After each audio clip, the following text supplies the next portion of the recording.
मालेगाव मालेगाव म्हटलं की आम्हाला आठवतात हिंदू मुसलमानांच्या दंगली। मालेगाव म्हटलं की आम्हाला आठवतात बॉम्बस्फोट। मालेगाव म्हटलं की आम्हाला आठवतात अनेक अंगांनी मालेगावच्या संदर्भामध्ये असलेले वाद।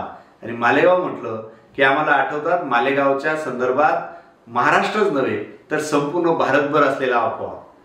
तसं पाहता मालेगाव हे हातमागाचं गाव, मालेगाव हे कष्टकऱ्यांचं कामगारांचं शहर।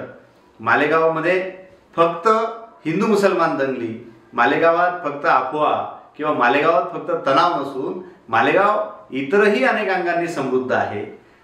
हे मालेगाव दाखवण्याचा, सकारात्मक पद्धतीने सांगण्याचा प्रयत्न खरं खोटं या चॅनलच्या माध्यमातून आम्ही करणार आहोत।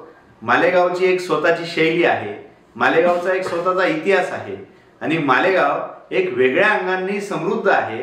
मालेगावचा हा तानाबाना, मालेगावचं हे वैशिष्ट्य आम्ही आपल्या समोर वेगवेगळ्या एपिसोडच्या माध्यमातून आणणार आहोत, या चॅनलच्या माध्यमातून करणार आहोत। मालेगावमध्ये उपलब्ध असलेल्या साधनांच्या माध्यमातून अनेक लोक आज आपापल्या क्षेत्रामध्ये अतिशय चांगली कामगिरी करतायत, दमदार कामगिरी करतायत।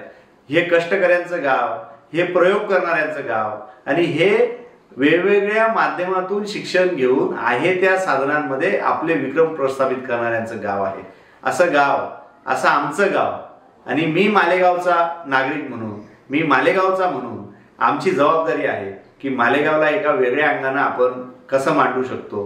आणि या सगळ्यासाठी किस्से, कहानिया आणि मालेगाव या सदरामध्ये आपण सातत्याने भेटणार आहोत।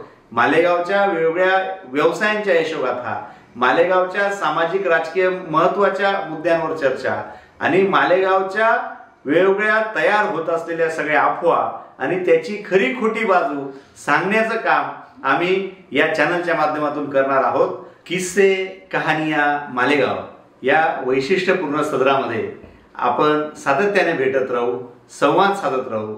आपण आम्हाला या वेगळ्या प्रयत्नांसाठी, या वेगळ्या उपक्रमासाठी साथ द्याल, प्रतिसाद द्याल ही अपेक्षा।